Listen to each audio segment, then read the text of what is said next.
Good evening, this is Mr. Wintermelon, and we have come to the last part of the chapter on cell. And in this part of the chapter, you will just have to learn how to differentiate cell, tissue, organ, and organ system, which can be a relatively straightforward and short video. But since I make the worst video around, allow me to bring you to something that's more poetic. So if you would allow me, at the molecular level, there is atoms.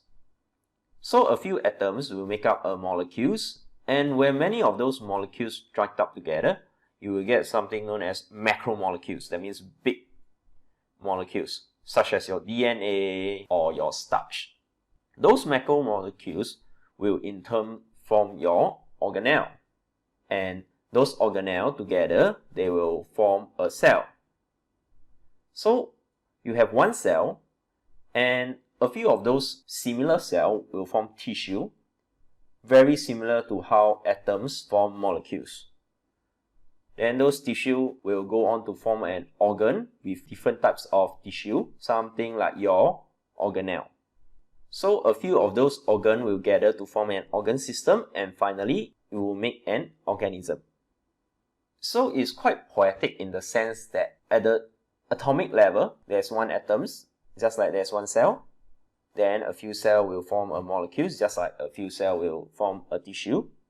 Then those tissue will go on to form an organ, just like how your macromolecules can form an organelle. So take out your notebook right now. Then these are the things that you should take note of. Cells are the most basic and functional units in all living things. Most cells are specialized for a specific function. A group of similar cells together will form a tissue. There are simple tissue or tissue that are more complex, like your blood. Blood is made up of more than one type of cell. For example, your white blood cell and your red blood cell, they are different types of cell. But blood is still considered tissue, just that it's complex tissue rather than simple tissue that is made up of one type of cell. Then various tissue will form an organ.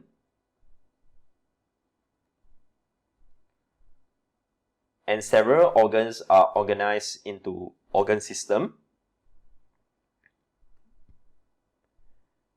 And finally, all the various organ systems together will form an entire organism. I will go through two types of cell which I find useful to know and understand what they are referring to, because they are not specifically mentioned in any part of your textbook. First is epithelium cells. They are the cells that cover the internal and external surface of body or organ. Then we have epidermis cell. Epidermis cell is a fancy way of saying skin cell. They are actually a specific epithelium cell that covers the outermost layer of the body or an external organ. Let me show you an example. So for epithelium cell, right, I have blood vessel down here as well as stomach. Epithelium cell will be on the outer surface and the most inner surface of the blood vessel, same as for stomach, on the most outer surface as well as on the inner lining of the stomach. For epidermis cell, I have human skin down here as well as a leaf. Epidermis cell is only referring to the outermost layer of the skin as well as outermost layer of the leaf.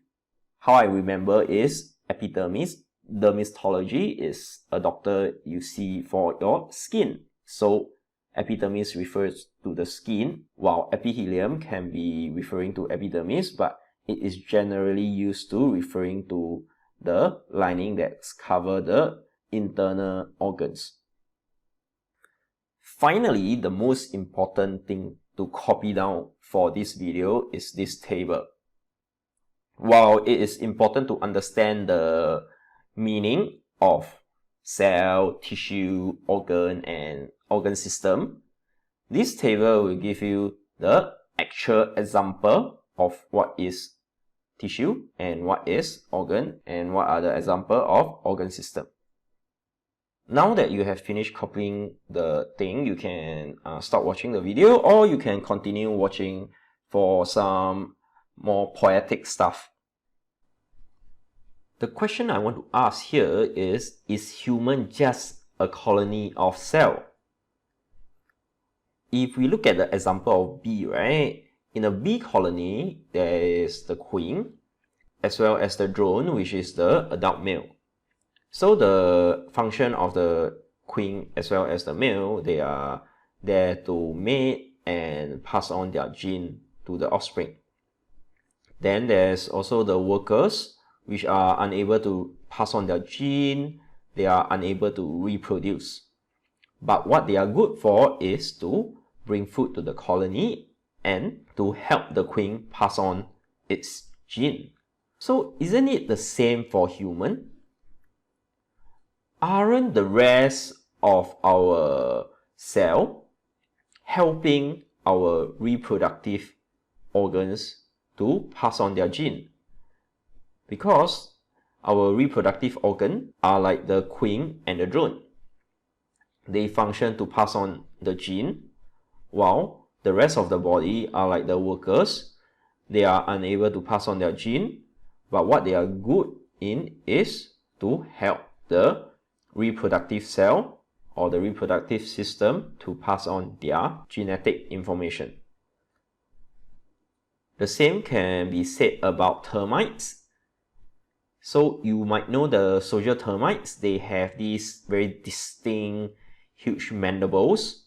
So they are like our fist as well as white blood cell. It protects the colony, and in the case of fist and white blood cell, it protects the organism themselves. Then we have our worker termite, which goes and forage for food and bring back to the colony, something like our mouth and our alimentary canal. Then also we have our queen termite, which is like an eggplant and a taco. So this brings us back to the first diagram that you have saw. And the whole thing is actually quite poetic, as I have mentioned. So from the non-living things like atoms, it organizes itself into molecules. Just like how our cell organize themselves into tissue. Then those molecules will form organelles, just like how tissue form an organ. Organelle might form a organ system, for example your membrane system, your smooth ER, RER, as well as your Golgi apparatus. They function to transport and deliver protein and lipids. So those organelle system will actually form the whole cell, something like how the organ system form the whole organism. Then likewise, like the example of bees and termites I have mentioned, so it's just not a colony of insects, an organism together with other organisms of the same species will form a population, similar to how a cell forms a tissue. Then, together with other population, it will form a community, similar to how one type of tissue together with various types of tissue can form an organ. So those community together with the abiotic environment, abiotic meaning those non-living factors such as sunlight, water availability, and so on, it will form an ecosystem.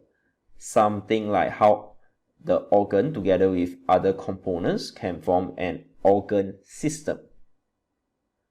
All the ecosystem on Earth will form the whole biosphere or the whole Earth, similar to how all the organ system can form an organism. So in many ways, each and every individual of us is like a single cell of the Earth. And this is actually very amazing if you think about it. We as a single person, as a single cell of the whole Earth. We are part of it, so make sure you to become cancerous. And if you ask me, this poetic idea is what makes bio very amazing. Wow.